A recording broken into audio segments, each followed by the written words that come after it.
सुशीला के और उनका सारे दस 5 मिनट दे देना। पूजन्तं राम रामेति मधुरं मधुराक्षरम् आरुह्य कविता शाखां वन्दे वाल्मीकि प्रातः स्मरणीय वंदनीय अनुकरणीय श्री सतगुरुदेव जी के श्री चरणों में कोटि नमन वंदन। हम सबके आराध्य देव सृष्टिकर्ता भगवान महर्षि वाल्मीकि जी के श्री चरणों में कोटि नमन वंदन। हम सबसे विरक्त हुई उस जीवात्मा जिसको शारीरिक नाम दिया था श्री जय किशन जी, हमसे विभक्त होकर हमसे विरक्त होकर ये जीवात्मा जो परम तत्व में जाकर विलीन हुई, उस जीवात्मा को नमन। शोक संतप्त परिवार के साथ में अपनी संवेदनाओं को व्यक्त करने के लिए उपस्थित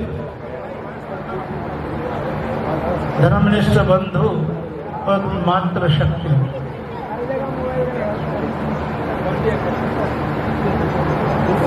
आज के प्रवचन और आज की शोक सभा प्रार्थना सभा जिनके उपलक्ष्य में यहाँ आयोजित किए, वो दिल्ली के वाल्मीकि समाज के राजनीति के पुरोधा थे, जिसको जीवन में यदि हम उतारेंगे, उसका जीवन में उसका आचरण में लेके आएंगे, तो हम समझ पाएंगे कि हम किस दिशा में जा रहे हैं। ये जीव उस परम तत्व परमात्मा का अंश आत्मा, परमात्मा अपने अंश आत्मा को अपने से विभक्त करके सूक्ष्म रूप में जब इस धरामंडल पे पृथ्वी पर मृत्युलोक में भेजते हैं, तो जब ये जीव आत्मा परमात्मा से विरक्त हुआ और संसार में आने के लिए उद्यत हुआ, तो उसको रहने के लिए कोई मकान चाहिए। करता वाल्मीकि दयावान की जय।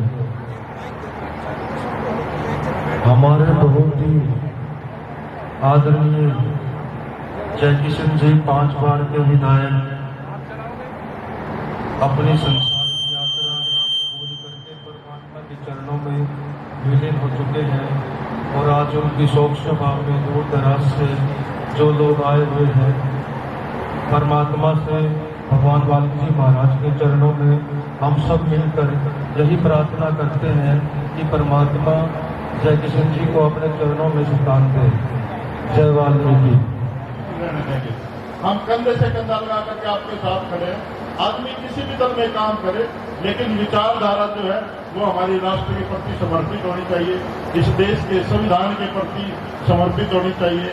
और आज मेरे समाज के और बुद्ध जो लोग स्थानों में रहे हैं वो क्या है, और आज के दिन में एक व्यक्ति को जरूर याद करूंगा, सज्जन कुमार जी को।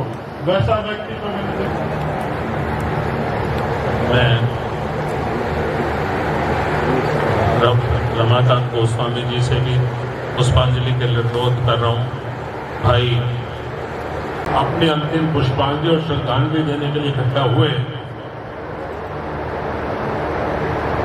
जिसने जीवन पर्यंत या मैं कहूं आखिरी सांस तक लोगों की सेवा की। जय किशन जी के प्रति सच्ची श्रद्धांजलि। जय किशन एक माफ करना गुरु जी, जय किशन वाल्मीकि समाज के नेता नहीं थे। जय किशन दिल्ली की कांग्रेस की उस पीढ़ी का नेतृत्व करता था जो पीढ़ी इस कंप्यूटर की दुनिया से बाहर निकलकर जमीन पर काम करता, और जिस वक्त जय किशन जमीन पर काम करता था, आज तक आखिरी सांस तक करा, वो जमीन पर ज्यादा काम करता था। व्हाट्सएप को पता नहीं 2-3 साल से मैं देखता शुरू किया, मतलब शायद व्हाट्सएप में नहीं करता, और वही संस्कार उसने अपने बच्चों में डाला। बहुत लोगों को गलत फहमी है, ठीक है, मैं उस बात को भी आज बोल, जय किशन जी को बीच में कोई दिक्कत हुई उनकी पत्नी सुशीला जयकिशन जी को सज्जन कुमार जी के कहने पर विधानसभा का चुनाव लड़ा। मैं दास रचना वाले दिन भी आया। भाई जयकिशन जी के बारे में जितना कहा जाए, एक पीढ़ी कांग्रेस की, और जिस वक्त जयकिशन जी राजनीति करते थे वो जमीन पर काम करके, मैनिपुलेशन करके नहीं, जमीन पर काम करके, मेहनत करके राहुल गांधी जी, सोनिया जी, खड़गे जी पार्टी का इस वक्त जो सबसे बड़ा नेतृत्व है, जयकिशन जी को सब नाम से ही नहीं जानते थे, अपने काम से नहीं जानते, लेकिन वो व्हाट्सएप से नहीं पहुंचे, मैनिपुलेशन से नहीं, साधन नहीं थे, कुछ धन नहीं था, कुछ नहीं था। सामाजिक, धार्मिक, राजनीतिक क्या संबंध रहा? आज हमको तो बहुत लंबा समय तक उनके साथ रहने का मौका मिला। हमेशा अपनी समाज की और अस्पष्टता उनकी बहुत बड़ी सोच थी। तो मैं श्रद्धा का सुमन अर्पित करता हूँ, भगवान से प्रार्थना करता हूँ इस परिवार को एक दुख सहने की शक्ति दें और भगवान मुझे अपने चरणों में स्थान दें। ओम शांति, ओम शांति। और तब से लेकर के मैंने उनको ये देखा, जो राजनीतिक क्षेत्र में थे ही थे,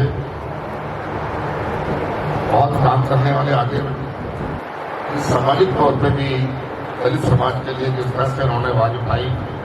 बहन संत हमारे विद्यार्थी जी मेरे समक्ष देश के अलग अलग राज्यों से आए हुए हमारे बड़े सम्माननीय, पूजनीय जयकिशन जी की शोक सभा में हिस्सा लेने आए हुए उनके परिवार के तमाम लोगों का मैं बहुत बहुत धन्यवाद करती हूँ, और ईश्वर का। जयकिशन जी की शोक सभा में आना पड़ेगा ऐसा कभी सोचा नहीं था। जयकिशन जी के मृत्यु की सूचना प्राप्त हुई, मेरे दुख भाव में भावता दिल्ली से। हमारे भी वो भाई थे, और अभी मुकेश जी उनके बारे में, उनके जीवन के बारे में बता रहे थे, मेहनती थी। अगर मेहनती नहीं होते तो उत्तर गाँव से आकर के यहाँ पर स्थापित होकर के और लंबे समय तक सुल्तानपुर की सेवा की पार्टी के अपना स्थान बनाया और लोगों के दिलों की स्थान बनाया, और आज तक भी वो महत्व सब नष्ट कर रहे थे। बहुत सारे लोग पिछले बहुत दुख का टाइम भी आया। उनकी धर्मपत्नी बहन सुशीला देवी जी जो स्वयं विधायक रही, उनके सपुत्र भाई राहुल भिक्का जी, भाई वरुण भिक्का जी और समस्त भिक्का परिवार, शोकाकुल परिवार के सभी परिजनों, आज हम उस कर्मयोगी इंसान को, उस कर्मयोगी नेता को अपनी श्रद्धांजलि अर्पित करने आए हैं, जिन्होंने बड़ी निर्भीकता के साथ और हमेशा स्पष्टवादी होते हुए जो सही है सही कहा, जो गलत है गलत कहा, और लगातार विशेषकर दलित समाज के पिछड़े और कमजोर, आर्थिक रूप से कमजोर लोगों की सुल्तानपुरी के विधायक रहते हुए या कांग्रेस पार्टी के अखिल भारतीय सचिव रहते हुए, पार्टी के प्रदेश उपाध्यक्ष रहते हुए, विभिन्न पदों पर रहते हुए बहुत सेवा, और सेवा ही उनका संकल्प था, सेवा का रास्ता ही उन्हें इतने उच्च स्तर पर लेके गया कि आज हमारे दिल्ली और देश के बहुत अलग अलग क्षेत्रों के अलग अलग राजनीतिक और सामाजिक संस्थाओं के लोग उन्हें अपनी श्रद्धांजलि अर्पित करने यहाँ पहुंचे।